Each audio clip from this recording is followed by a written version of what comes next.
നമ്മുടെ ഇന്ത്യയുടെ match, India versus Hong Kong match ഈ വരുന്ന 31-ാം തീയതിയാണ്.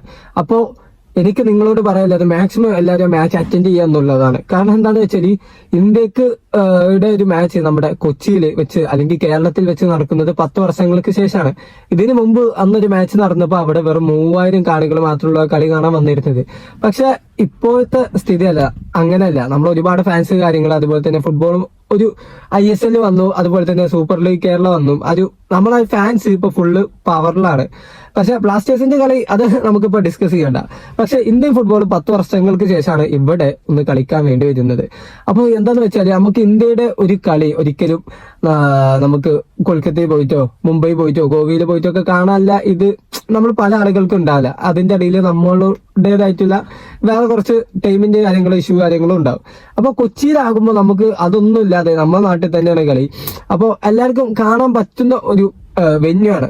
അപ്പൊ ഇനി ഈ ഒരു കളി കഴിഞ്ഞാൽ ഇന്ത്യന്റെ കളി ഇനി എന്ന് കേരളത്തിൽ വരുമെന്നൊന്നും പറയാൻ പറ്റൂല. ഓക്കെ, ഇനി ഒരു 10 വർഷം കഴിഞ്ഞിട്ടോ ഒക്കെ ആയിരിക്കാം ഒരുപക്ഷെ വരിക. അല്ലെങ്കിൽ ഈ ഒരു മാച്ചിൽ നമ്മൾ നല്ല രീതിയിലുള്ള ഫാൻസിന്റെ പവർ കാര്യങ്ങളൊക്കെ കാണിക്കുകയാണെങ്കിൽ ഇന്ത്യന്റെ ഹോം മത്സരങ്ങളാകുമ്പോൾ ആ ഒരു മാക്സിമം അവര് ഗ്രൗണ്ട് ആക്കി വെക്കുക. ഒന്ന് സ്റ്റേഡിയത്തിന്റെ അവസ്ഥ കാര്യങ്ങളൊക്കെ ഒന്ന് നോക്കും. 2 ഫാൻസ് ഏറ്റവും കൂടുതൽ വരുന്ന ഒരു സ്റ്റേഡിയം ആയിരിക്കും അവര് ചൂസ് ചെയ്യുക. അപ്പൊ നമ്മുടെ ഫാൻസ് ഇന്ത്യക്ക് വേണ്ടിയിട്ട് നമ്മൾ അവിടെ എത്തിക്കഴിഞ്ഞാല് തീർച്ചയായും ഇനിയും കൂടുതൽ മത്സരങ്ങൾ ഇന്ത്യയിലേക്ക് കൊണ്ടുവരാൻ വേണ്ടി സാധിക്കും. അപ്പൊ മാക്സിമം ഞാൻ പോകുന്നുണ്ട്, ഞാനും എന്റെ ഏട്ടനും കളി കാണാൻ പോകുന്നുണ്ട്.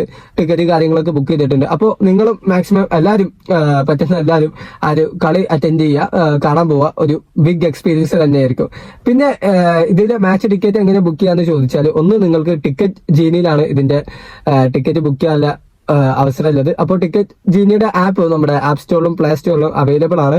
അത് നിങ്ങൾ ഡൗൺലോഡ് ചെയ്ത് കഴിഞ്ഞാൽ അതിൽ നിങ്ങൾക്ക് ഏതൊക്കെ സ്റ്റാൻഡിലാണ് കാര്യങ്ങൾ ഫുള്ള് അതിൽ നോക്കി നിങ്ങൾക്ക് ബുക്ക് ചെയ്യാൻ പറ്റും. രണ്ടാമത്തെ മെത്തേഡ് എന്താന്ന് വെച്ചാൽ, ഇപ്പൊ ഞാൻ ബുക്ക് ചെയ്തത് എങ്ങനെയാന്ന് വെച്ചാൽ, നമ്മുടെ സൂപ്പർ ലീഗ് കേരളയിലെ മലപ്പുറം ടീം ഉണ്ടല്ലോ, ഞാനൊരു മലപ്പുറത്തിന്റെ ആളാണ്. അപ്പോ മലപ്പുറത്തിന്റെ ഫാനാണ്. അപ്പൊ ഈ മലപ്പുറത്തിന്റെ അൾട്രാസ് അവര് ഇതിന്റെ സെറ്റപ്പ് കാര്യങ്ങൾ ചെയ്തു കൊടുക്കുന്നുണ്ട്. ഏകദേശം 3 റൂട്ടിലൂടെ ബസ് പോകുന്നുണ്ട്. മലപ്പുറത്തുള്ള അൾട്രാസ് 3 റൂട്ടിലൂടെ പോകുന്നുണ്ട്. അപ്പോൾ ഞാൻ അതിൽ എന്റെ വീടിന്റെ ഏറ്റവും നിയറസ്റ്റ് ആയിട്ടുള്ള ഒരു സ്ഥലം ചൂസ് ചെയ്തിട്ട് അവരുമായിട്ട് കോണ്ടാക്ട് ചെയ്ത് ഏകദേശം 550 രൂപയാണ് ഒരാൾക്ക് വരുന്നത് ഫീസ് ആയിട്ട്. അതായത് ടിക്കറ്റും ഫീ പ്ലസ് നമ്മളെ ബസ്സിന്റെ ട്രാവൽ ഫീസ് ആയിട്ട് വരുന്നത് 550 രൂപ മാത്രമേ ഉള്ളൂ. അപ്പൊ നമ്മൾ ആ ഒരു ബസ് കയറി കഴിഞ്ഞാൽ നമുക്ക് അവിടെ എത്ര വരെ ഫുള്ള് ഒന്നും നോക്കണ്ട. നമ്മള് വേറെ ഇപ്പൊ അവിടെ എത്തുമെന്നോ നമ്മൾ ഒറ്റക്ക് പോകുമ്പോൾ വലിയ റിസ്ക് കാര്യങ്ങളൊന്നും ഉണ്ടാവില്ല. ബസ്സിൽ കയറാം, അവിടെ പോയി ഇറങ്ങാം, മാച്ച് കാര്യങ്ങളൊക്കെ എക്സ്പീരിയൻസ് ചെയ്യാം, തിരിച്ച് നമ്മൾ നാട്ടിൽ തന്നെ കൊണ്ടാക്കുന്ന രീതി മലപ്പുറത്തിന്റെ അൾട്രാസ് ചെയ്തിട്ടുണ്ട്. അപ്പൊ ഞാൻ ആ ഒരു രീതിയിലാണ് ബുക്ക് ചെയ്തിട്ടുള്ളത്. 550 രൂപയാണ് അത് വരുന്നത്. അപ്പൊ ആ രീതിയിൽ ഇപ്പോ ഞാൻ മലപ്പുറത്തുകാരിലാണ്ട് എനിക്ക് ആ ഒരു ആനുകൂല്യം കിട്ടി. നിങ്ങൾ വേറെ വല്ല കാലിക്കറ്റോ അല്ലെങ്കിൽ വേറെ ഏത് നാട്ടിലുള്ള ആളാണെങ്കിലും അതിന്റെ സമീപ പ്രദേശത്തുള്ള നമ്മുടെ സൂപ്പർ ലീഗ് ക്ലബ്ബുകളൊക്കെ എങ്ങനെ ചെയ്യുന്നുണ്ടോ എന്ന് ഏതായാലും ചെക്കൗട്ട് ചെയ്ത് നോക്കുക. അല്ലെങ്കിൽ നിങ്ങൾ ഒരു ടിക്കറ്റ് ജീനിയിൽ പോയാൽ അവിടെ നിങ്ങൾക്ക് ടിക്കറ്റ് കിട്ടും. അത് മാക്സിമം ഈ ഒരു അവസരം മുതലെടുക്കുക. കാരണം ഇന്ത്യയുടെ മാച്ച് കാണാന്നൊക്കെ പറയുമ്പോൾ നമുക്ക് വേറൊരു ടൈപ്പ് ഓഫ് ഇമോഷൻ ആണ്. നമ്മുടെ സ്വന്തം രാജ്യത്തിന്റെ മാച്ചിന് നമ്മുടെ ആ ജേഴ്സി ഒക്കെ ഇട്ട് അവിടെ പോവാന്ന് പറയുമ്പോൾ. അപ്പോൾ എല്ലാവരും മാക്സിമം പങ്കെടുക്കാൻ നോക്കുക. ആ ഒരു ഫെസ്റ്റിവൽ, നമ്മുടെ ആ ഒരു മാച്ച് നമുക്കൊരു ഫെസ്റ്റിവൽ ആക്കി തീർക്കണം. മാക്സിമം എല്ലാവരും സപ്പോർട്ട് ചെയ്യുക, ഇന്ത്യയെ സപ്പോർട്ട് ചെയ്യുക.